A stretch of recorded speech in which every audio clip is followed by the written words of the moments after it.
تنین رادیو رادیوی شما ستاسو خپل رادیو رادیو تنین 95.3 FM 95.3 FM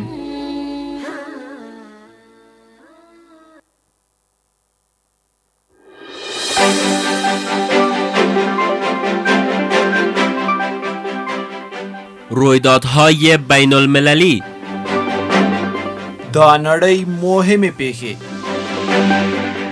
برنامه رویدادهای بین المللی بازتاب تقابل، تعامل و رقابت میان بازیگران نظام بین الملل دا ټکنالوژي لا انقلاب نیولې تر اقتصادي راکړې ورکړې جګړه او سوله بریا او ماتې دا ټول په دې خپرونه کې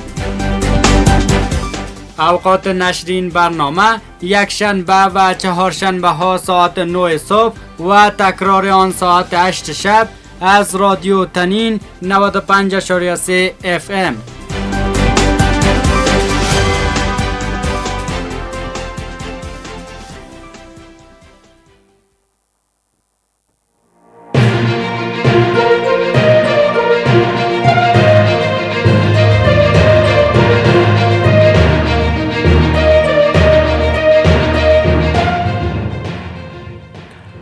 السلام علیکم. سهار مو په خیر. خدای دې وکړي چې روغ جوړ به وي او له خوښیو خوشحالیو ډک سهار به مو پیل کړی وي.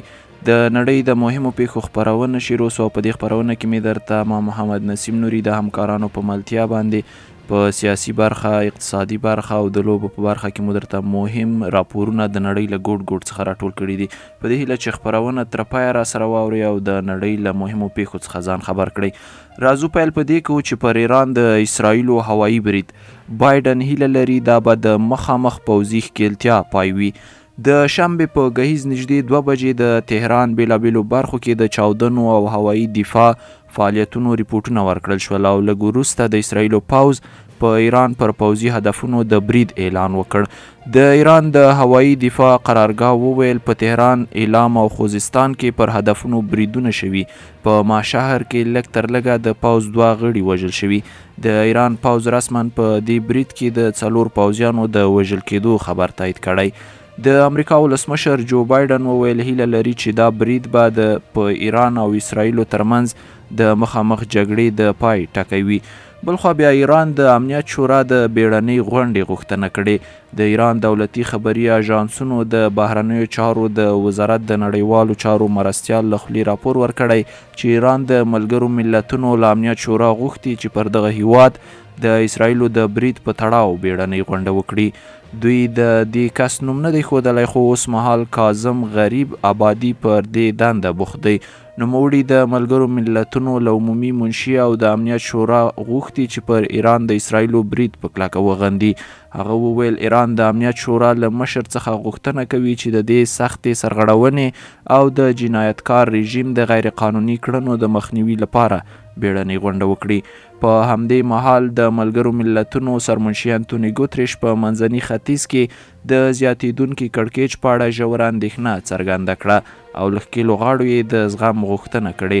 د ملګرو ملتونو د سرمنشي د ویان په وینا هغه پر ټولو خواو غږ کوي چې د غزې او لبنان په ګډون ټول پوځي عملیات ودروي، د یوې پراخې سیمې ایزې جګړې د مخنیوي لپاره هڅې وکړي او د ډیپلوماسۍ لارې ته راستانه شي.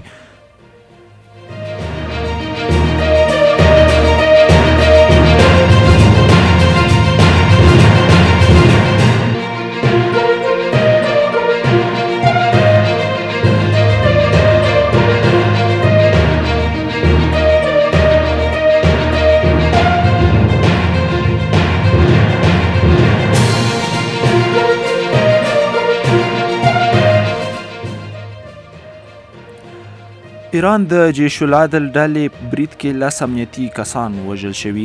د ایران د کورنیو چارو وزارت ویلي وژل شوي کسان د سیستان او بلوچستان اړوند د ګوهر کو ولسوالۍ د ګزمه پولیسو د ټولي اړوند وو. د ایران د کورنیو چارو وزیر سکندر میمونی پر ایرانی سرتیرو دا برید ترهګریز بللی دی او په تړاو یې د سملاسي پلټنو اعلان کړی دی. د ایران د کورنیو چارو وزارت د اطلاع رسونې د مرکز په وینا د پولیسو له بیړنۍ شمیرې سره د سیمو د خلکو له اړیکو نیولو وروسته دغه امنیتي سرتیري سیمې ته استول شوي وو چې د راستنېدو پر مهال له وسلوال کمین سره مخ شوي دي. بي بي سي ته په رسېدلي یوه ویډیو کې ښکاري چې ګڼ ځایي اوسیدونکي او امنیتي کسان د پیښې ځای کې راټول شوي دي. د برید مسؤلیت جیش العدل ډلې منلی او په دې تړاو یې پر ټیلیګرام خپاره کړي پیغام کې ویلي په ګوهرکو ولسوالۍ کې ځپونکو ځواکونو پر یوې ګزمې کوونکې ډلې برید کړی چې نور جزیات به یې وروسته خپاره شي. د جیش العدل سازمان د ایران دولت مخالف سنی اسلام پاله ډله ده چې په ځانګړي ډول په سیستان او بلوچستان ایالت کې ځان د سنیانو د حقونو مدافع ګڼي. دغې ډلې په تیرو کلونو کې د ایران د امنیتي ځواکونو سره ګڼې خونړۍ نښتې کړي دي او د ایران په جنوب ختیځو سرحدي سیمو کې د څو وسلوالو بریدونو مسؤلیت پر غاړه اخیستی دی. په سیستان او بلوچستان ولایت کې د سرحدي او امنیتي ځواکونو ترور او یرغمل نور هغه فعالیتونه دي چې د جیش العدل اړوند وسلوال تر سره کوي. جیش العدل چې د بلوڅو سني وسلوالو ډله ده په 1489 کال کې د جندالله ډلې د مشر عبدالمالک ریګي له اعدامولو وروسته رامنځته شوه. عبدالمالک ریګي تورن و چې د وسلوال فعالیت له لارې د ایران د ملي امنیت ضد کړنې کړي دي. ایران د جیش العدل ډله ترهګر او د سعودي او امریکا پر استخباراتي سازمانونو پورې تړلې بللې.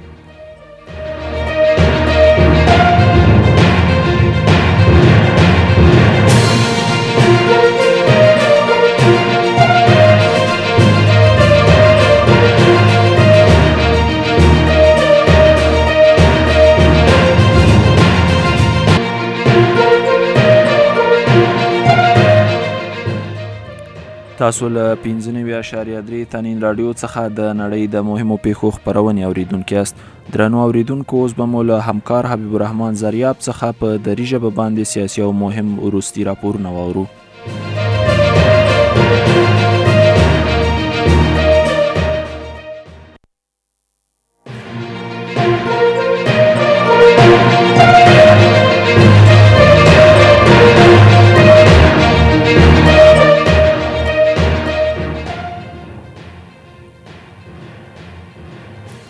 ارتش اسرائیل میگوید که حمله هوایی خود به ایران را تکمیل کرده و تأسیسات تولید میزایل های زمین به هوا و سایر قابلیت های هوایی ایران را در چندین منطقه هدف قرار داده است.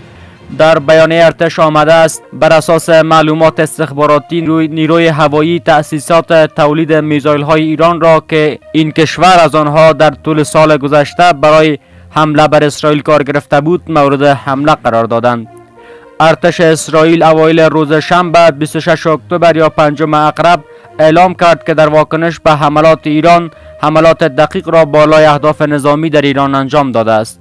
ارتش اسرائیل در بیانیه در شبکه تلگرام نگاشته است در پاسخ به ماه‌ها حملات متداوم رژیم در ایران علیه دولت اسرائیل در حال حاضر نیروهای دفاعی اسرائیل حملات دقیق را بالای اهداف نظامی در ایران انجام می‌دهند.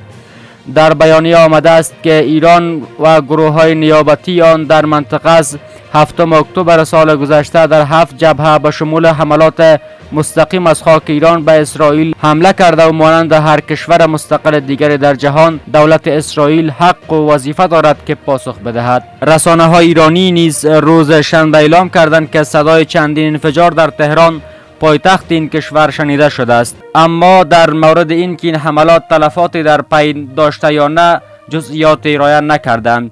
تلویزیون دولتی ایران در ابتدا بدون ارائه جزئیات بیشتر اعلام کرد که صدای 6 انفجار در اطراف تهران شنیده شده است، اما بعداً گفت که انفجارهای شنیده شده در اطراف پایتخت ناشی از فعال شدن سیستم دافع هوا در برابر حمله اسرائیل بوده است.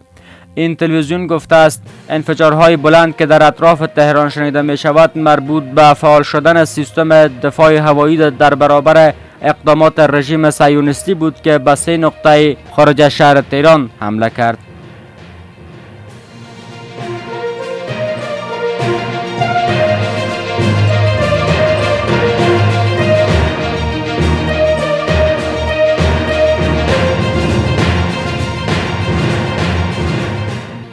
خبرگزاری دولتی سوریه روز شنبه 26 اکتبر یا 5 اقرب گزارش داد که اسرائیل برخی تأسیسات نظامی این کشور را در بخش‌های مرکزی و جنوبی سوریه هدف قرار داده است.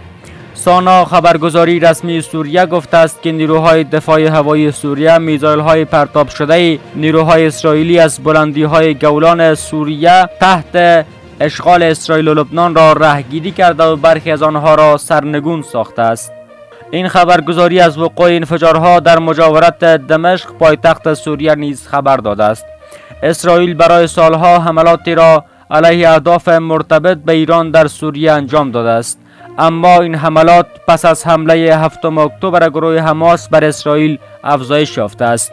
این حملات در حالی رخ داده که ارتش اسرائیل اوایل روز شنبه 26 اکتبر یا 5 اقرب اعلام کرد که در واکنش به حملات ایران حملات دقیق را بالای اهداف نظامی در ایران انجام داده است.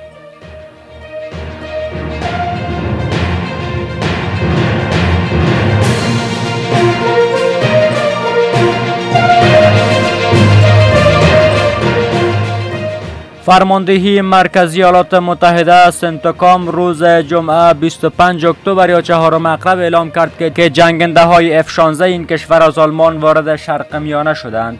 سنتکام در شبکه اکس نگاشته است جنگنده های F-16 نیروی هوایی امریکا متعلق به واحد هوایی 480 مستقر در پایگاه هوایی اسپنگدالم آلمان به منطقه تحت مسئولیت فرماندهی مرکزی آمریکا رسیدند. این طیاره ها در حالی به منطقه فرستاده شدند که دامنه جنگ غزه به لبنان گسترش یافته و اسرائیل در حال برنامه‌ریزی حملات تلافیجویانه علیه حمله میزایل ایران می باشد. سپاه پاسداران انقلاب اسلامی ایران به تاریخ اول اکتبر کم از کم 200 میزایل بالستیکی را به سمت اسرائیل پرتاب کرد و اعلام کرد که این حملات را به انتقام از کشته شدن اسماعیل هنیه رهبر گروه حماس در تهران، کشته شدن حسن نصرالله رهبر گروه حزب الله لبنان و عباس نیلفروشان یکی از فرماندهان نیروی قدس سپاه پاسداران در حمله هوایی نظامیان اسرائیلی در بیروت پایتخت لبنان انجام داده است.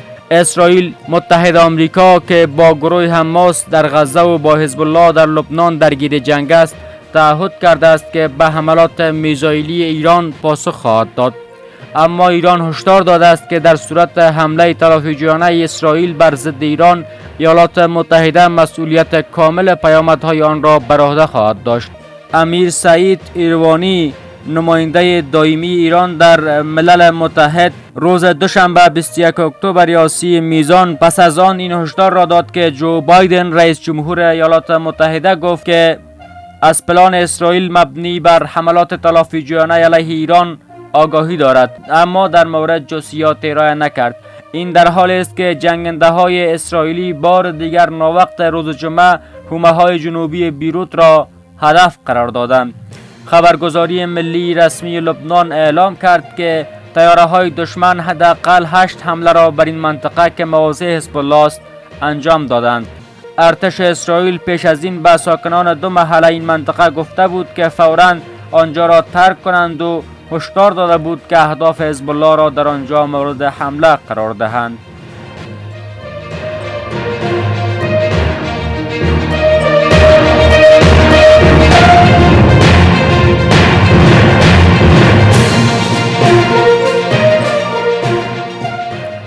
رسانه های امریکایی روز جمعه 25 اکتبر یا 4 اقرب گزارش دادند که هکرهای چینی در تلاش برای برهم زدن روند انتخابات در ایالات متحده موبایل های دونالد ترامپ نامزد حزب جمهوری‌خواه برای انتخابات ریاست جمهوری و جیمز دیوید ونس معاون تکت انتخاباتی وی را هدف قرار دادند. نیویورک تایمز به نقل از افراد آگاه از موضوع گفته است که این اقدام بخشی از تلاش گسترده هکرهای چینی برای جمع‌آوری اطلاعات می باشد. این روزنامه گفته است که پژوهشگران سرگرم از شناسایی اطلاعات هک شده احتمالی هستند. یک منبع دیگر آگاه از موضوع گفت که کمپاین انتخاباتی کامالا هریس معاون رئیس جمهور و نامزد حزب دموکرات و تیم والز معاون تکت انتخاباتی هریس نیز هدف قرار گرفته است. ریچ یانگ سخنگوی شرکت مخابراتی ورایزن به خبرگزاری فرانس پرس گفت ما آگاه هستیم که هکر بسیار پیشرفته یک کشور چندین شرکت مخابراتی ایالات متحده را برای جمع‌آوری اطلاعات هدف قرار داده است. با گزارش نیویورک تایمز در روزهای اخیر به کمپاین انتخاباتی دونالد ترامپ گفته شده بود که او و معاونش از جمله افرادی در داخل و خارج از دولت آمریکا هستند که موبایل هایشان هدف حمله قرار گرفته است.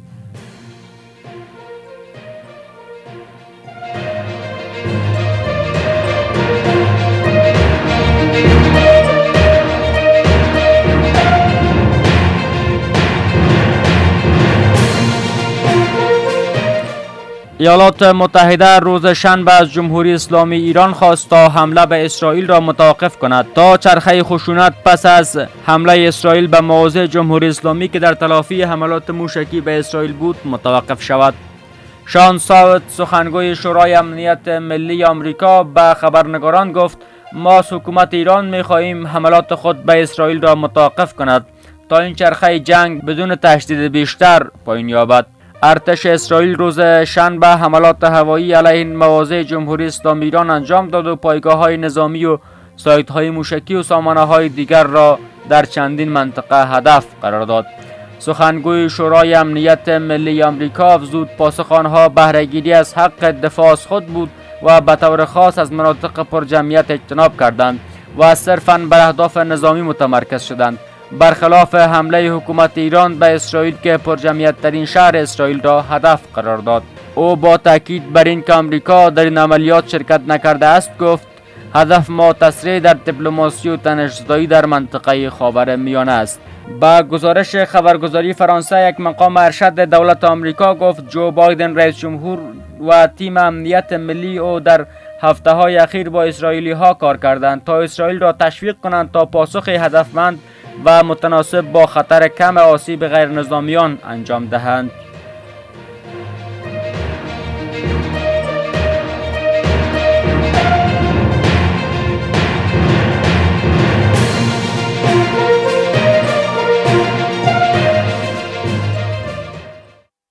له همکار مو حبیب الرحمن زریا په مننې چې په دری ژبه باندې سیاسي مهم او وروستي راپورونه را سره شریک کړل.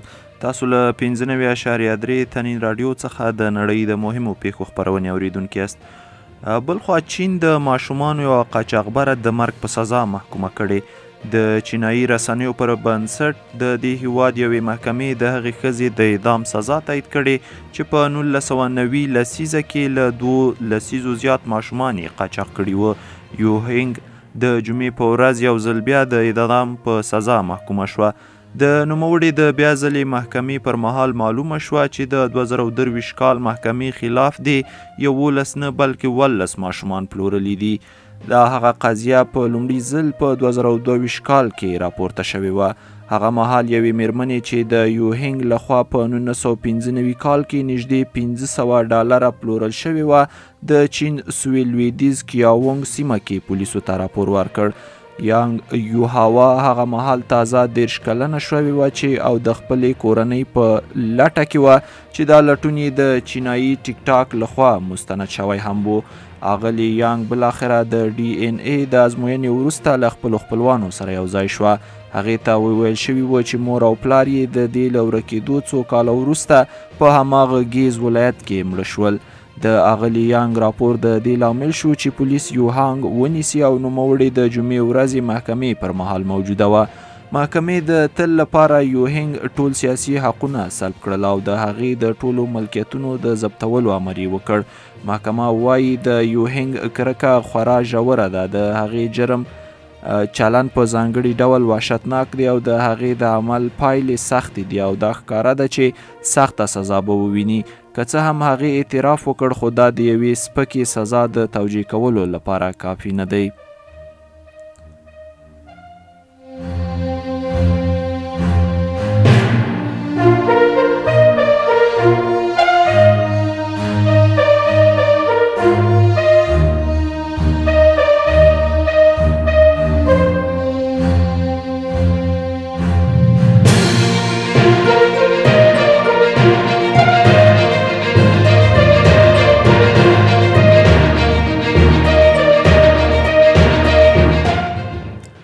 له انګریز کاناله د تیرو شویو کوچنیو کښتیو شمیر د 2023 کال له ټول ټال شمیر اوښتی.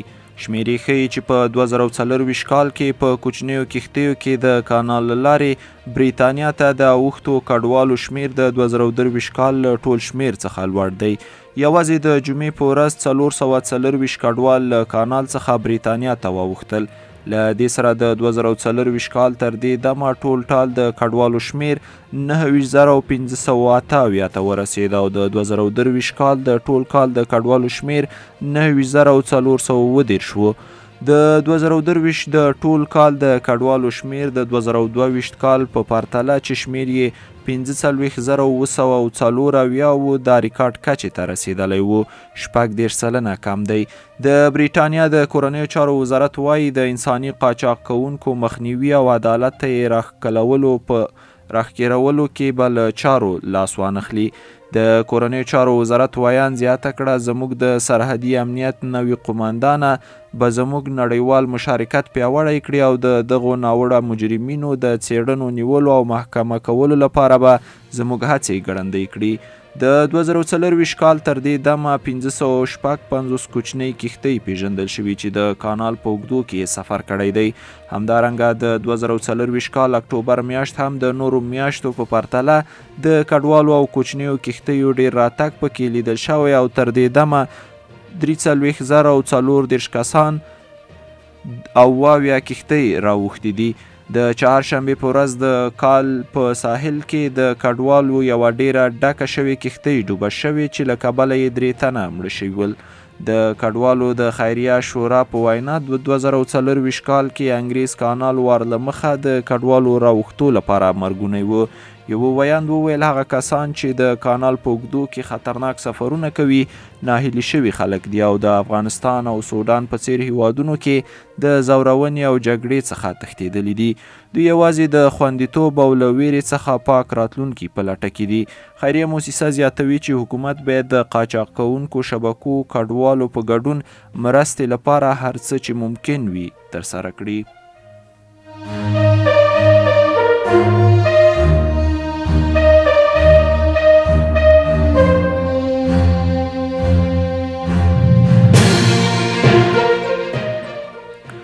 درنو اوریدونکو له تنین راډیو سره پاتې شئ او د نړۍ د مهمو پیښو خپرونه دوام لري. زو یوه لنډه وقفه اخلو بیرته راګرځو خپرونې ته له موږ سره پاتې شئ.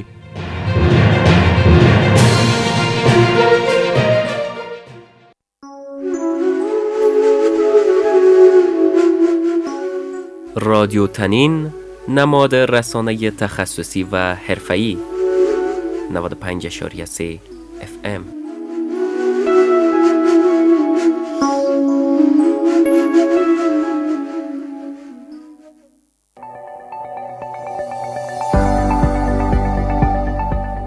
آیا به دنبال فرصت برای پیشرفت علمی و تحصیلی هستید؟ انستیتوت علوم صحی نوشت با ارائه دوره‌های آموزشی متنوع و تخصصی شما را به دنیای علم و دانش طبی دعوت می‌کند. نرسنگ عالی، قابلگی عالی، پروتز دندان، فارمسی و دواسازی، تکنولوژی طبی. به ادعای داوطلبان میرسانیم که انستیتوت علوم صحی نوشت با داشتن استادان دارای تحصیلات عالی، محیط اکادمیک، کتابخانه و دارای کارهای عملی در شفاخانه ولایتی و سایر کلینیک های دولتی. آغاز دروس اول ماه میزان سال روان خورشیدی. آدرس بازار ده بابا علی، جوار کلینیک میر مزدی خان، حوزه اول امنیتی.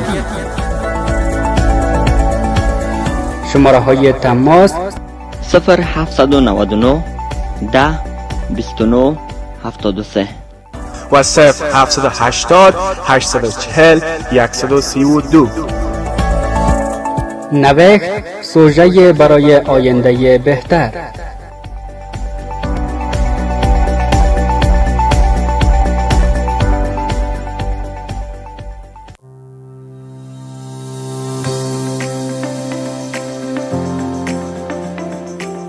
هموطنان گرامی، اگر می خواهید رادیو تنین محصولاتتان را جهت بهبود و رونق یافتن بازار فروشتان به اعلان بگذارد به شماره واتساپ ذیل پیام بگذارید 0744 45 44 64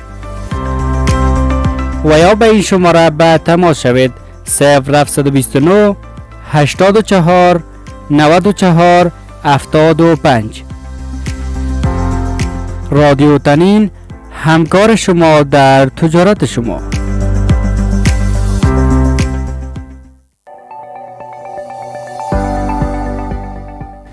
دکتر محمد داود هوشمند، متخصص امراض جلدی و زهروی،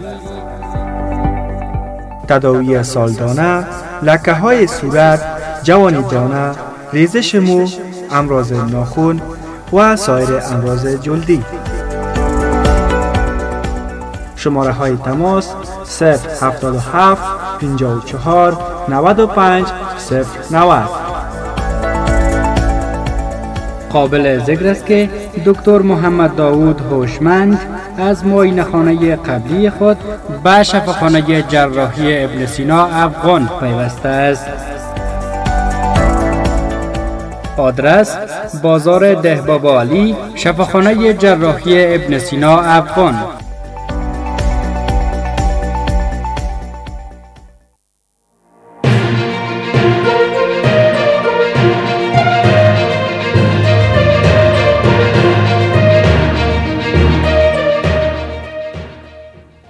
بیا هم سلامونه خراغلاست د تنین رادیو ټولو اوریدونکو ته او په ځانګړې توګه یو ځانګړی سلام هغه اوریدونکو ته چې تازه له موږ سره یو ځای شول او د نړۍ د مهمو پیښو خپرونې اوریدونکي دي. درنو اوریدونکو، اوس به لاړ شو له همکار مو عبدالوارث نجرابي څخه د اقتصادي برخې مهم او وروستي راپورونه واورو.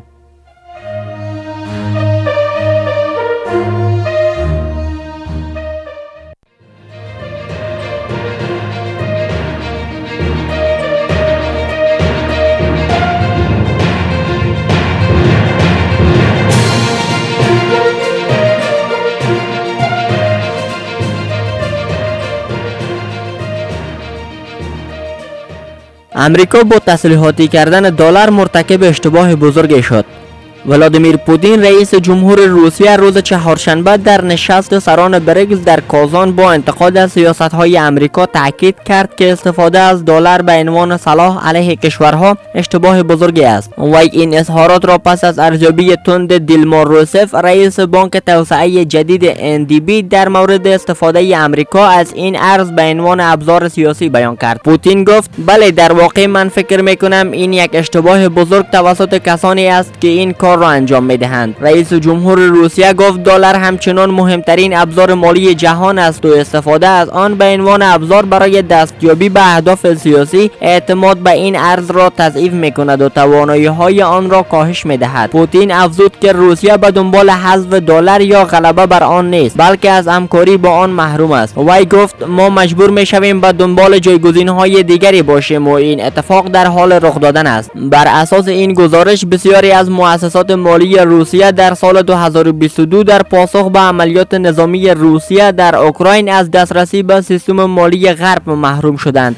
در نتیجه مسکو تجارت با شرکای بین المللی را با استفاده از ارزهای ملی تسریع کرده است. این روند از سوی اعضای بریکس که تا حدود زیادی استفاده از دلار و یورو را در تسویه حسابهای تجاری کنار گذاشتند حمایت می شود. پوتین قبلا گفته بود که استفاده از ارزهای محلی به جای دلار یا یورو به دور نگه داشتن توسعه اقتصادی از سیاست تا حد ممکن در شرایط دنیای امروزی کمک میکند.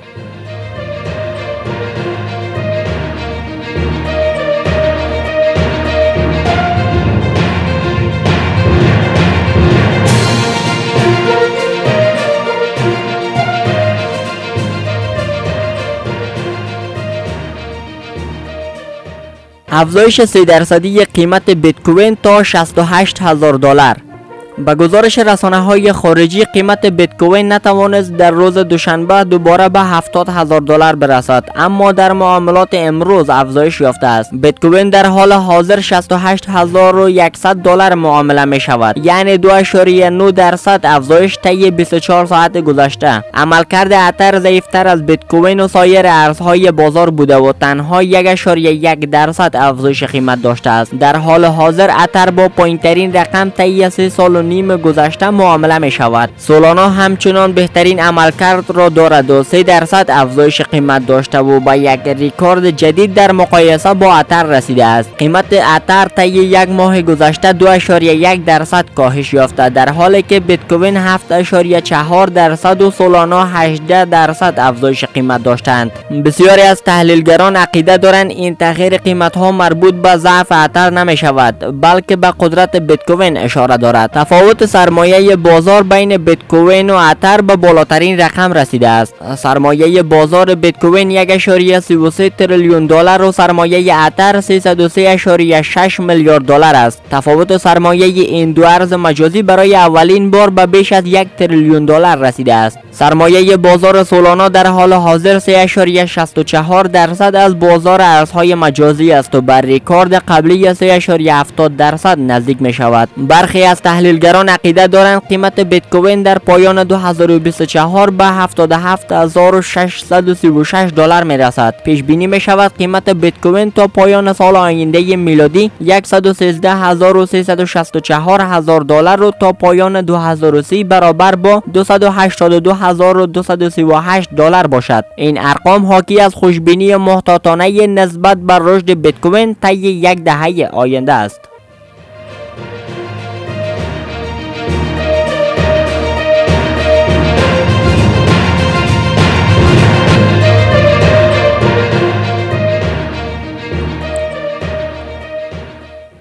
بریکس، سازمانی برای مقابله با سلطه غرب بر سیاست و اقتصاد دنیا. رهبران چین، روسیه، هند و سایر کشورهای عضو بریکس در روز سه‌شنبه در کازان روسیه برای اولین اجلاس سالیانه از زمان توسعه بزرگ این گروه در سال گذشته دور هم جمع شدند. این گروه در ماه اگست 2023 تصمیم گرفت از 6 کشور برای پیوستن به آن دعوت کند. 4 کشور مصر، اتیوپی، ایران و امارات رسما از جنوری سال جاری میلادی به بریکس پیوستند. آرژانتین این پیشنهاد را رد کرد و عربستان هنوز در حال بررسی است. هدف از گسترش بریکس فراتر از اعضای سازنده آن یعنی برزیل، روسیه، هند، چین و آفریقای جنوبی تقویت تاثیر آن به عنوان یک نیروی اقتصادی و سیاسی است که می توانند متعادل کننده گروه 7 و مؤسسات دیگر با رهبری غرب باشد. بریکس به دنبال تقویت یک دنیای چند قطبی و کاهش تسلط آمریکا و متحدان آن است. رئیس جمهور آفریقای جنوبی در یک کنفرانس خبری در سال گذشته میلادی در مورد توسعه بریکس گفت این گروه نیازها و نگرانی‌های مردم جهان جنوب را مورد توجه قرار می‌دهد که شامل نیاز بر رشد اقتصادی، توسعه پایدار و اصلاح سیستم‌های چند وجهی می‌شود. گروه توسعه یافته بریکس در حال حاضر 45% از جمعیت دنیا و 35% از تولید ناخالص داخلی جهان را بر اساس برابری قدرت خرید در بر می‌گیرد. کل تولید نفت گروه بریکس با اضافه شدن ایران و امارات حدود 50% افزایش یافته و تقریبا 30% از کل تولید نفت دنیا را شامل می شود. از نظر صادرات سهم این گروه هنوز کوچک است. 9 عضو گروه بریکس در سال گذشته میلادی تنها 22% از کل صادرات کالای دنیا را در اختیار داشتند. 2/3 صادرات این گروه مربوط به چین می شود. طبق گفته رئیس جمهور آفریقای جنوبی، بریکس یک همکاری برابر از کشورهایی است که دیدگاه‌های متفاوت دارند اما به دنبال دنیای بهتر هستند. اما به نظر می رسد چین نقش بسیار بزرگتری هم از نظر قدرت اقتصادی و هم قدرت سیاسی در این گروه دارد.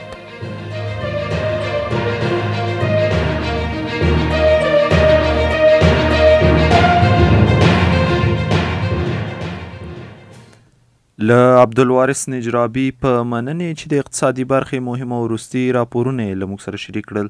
اوس به لاړ شو له فیصل سلطاني څخه به د لوبو له ډګره مهم او وروستي راپورونه واورو.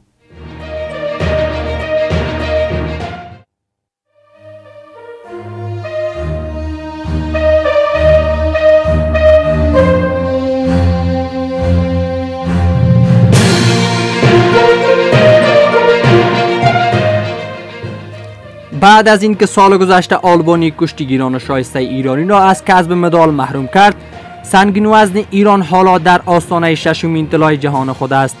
امیررضا معصومی که روز گذشته با شکست حریفان از هند، روسیه و آمریکا به فینال 125 کیلوگرم کشتی آزاد زیر 20 جهان رسید و امشب برای کسب نشان طلا به وصاف آلن خوبولوف بلغارستانی خواهد رفت. پیش از این 5 نشان طلای جهان در سه سین را از آن خود کرده است. کشتیگیر ماسالی که فرزند فردین معصومی قهرمان پیشین سنگین وزن جهان است، 5 مدال طلا از مسابقات نوجوانان جهان، جوانان جهان و امیدهای جهان را در سالهای گذشته در کارنامه دارد. در حالی که سال گذشته هم میتوانست مدال طلای زیر 20 سال جهان را در آلبانی بگیرد که کشور میزبان به کشتیگیران ایران ویزا نداد تا قهرمانان به نام و ارزشمند کشتی ایران از کسب یک نشان جهانی محروم شوند. امیررضا معصومی امشب میتواند تعداد مدال‌های طلای جهان خود در سه سین را بعد از 6 برساند و این در حالی است که او در 2 سال گذشته برای رسیدن به تیم ملی بزرگسالان نیز با امیر حسین زاره دارنده 2 نشان برنز و نقره المپیک 2020 توکیو و 2024 پاریس و 2 طلا و 1 برنز جهان در رقابت بوده است.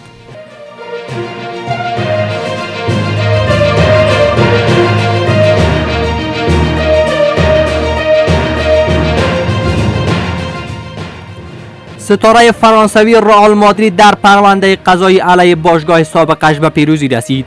کیلیان امباپه 25 ساله که تابستان اخیر به حضور 7 سالش در تیم فوتبال پاریس سن ژرمن پایان داد و با امضای قرارداد 5 ساله به رئال مادرید پیوست، 55 میلیون یورو از حقوق پرداخت نشده اش را از این باشگاه فرانسوی طلب کرده بود که مدت سر از این موضوع با باشگاه سابق خود درگیر بود.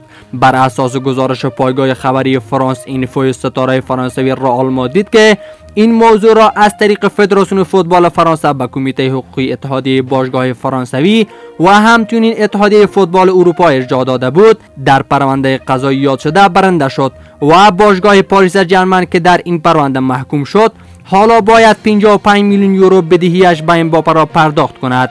طبق گزارش این رسانه فرانسوی، پاریس سن ژرمن قصد دارد نسبت به حکم صادره اعتراض کند و درخواست فرجام خواهی بدهد. امباپه که در 308 بازی برای پاریس سن ژرمن به میدان رفت و در کنار به ثمر رساندن 256 گل 108 پاس گل هم ساخت، بهترین گلزن تاریخ این باشگاه فرانسوی به شمار می رود. او در این مدت به پاریس سن ژرمن برای کسب 15 قهرمانی در رقابت‌های مختلف کمک کرد، از جمله 6 قهرمانی در لو شامپیون فرانسه و 4 قهرمانی در جام حذفی این کشور.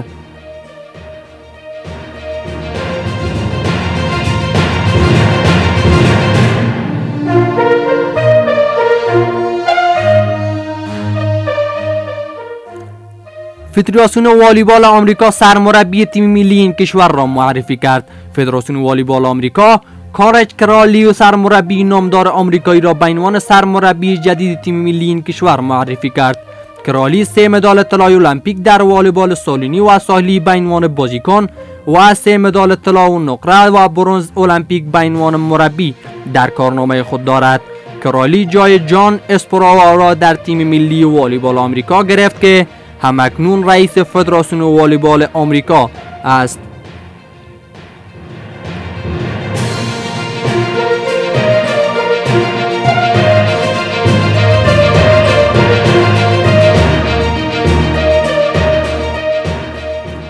تیم فوتبال روم بازی هفته سوم خود در لیگ اروپا را با پیروزی پشت سر گذاشت. روم در ورزشگاه خانگی خود المپیکو میزبان دینامو کیف بود و با پیروزی حداقل 1-0 رسید. آرتم دوبک در دقیقه 23 و از روی نقطه پنالتی برای گرگ‌ها گلزنی کرد.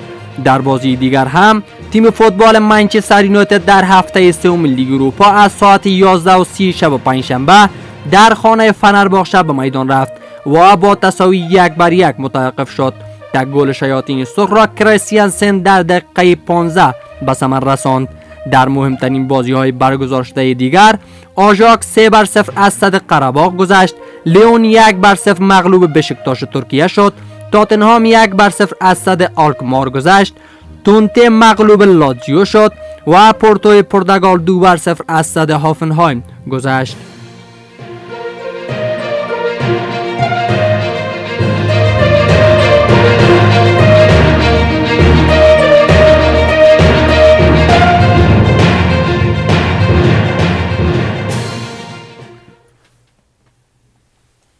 له همکار مو فیصل سلطانی په مننې چې د لوبو له برخې مهم او وروستي راپورونه له موږ او تاسو سره شریک کړل. درنو اورېدونکو د خپرونې د پای شیبې دي، نو باید له تاسو سره مخه وکړم. دا وه زموږ د نن ورځې د نړۍ د مهمو پیښو یا رویدادهای بین المللي خپرونه چې ما محمد نسیم نوري درته د همکارانو په ملتیا وړاندې کړه. تر بیا بلې خپرونې مو په لوی بخښونکي الله سپارم. ښه ورځ ولرئ، ښه وخت.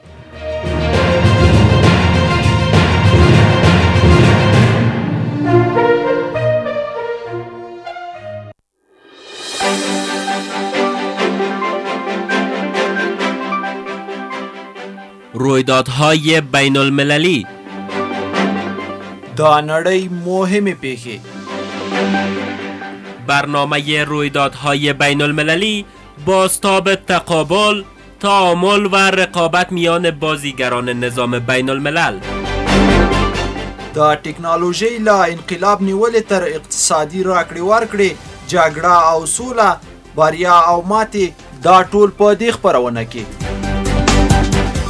اوقات نشر این برنامه یک شنبه و چهارشنبه ها ساعت 9 صبح و تکرار آن ساعت 8 شب از رادیو تنین 95.3 FM.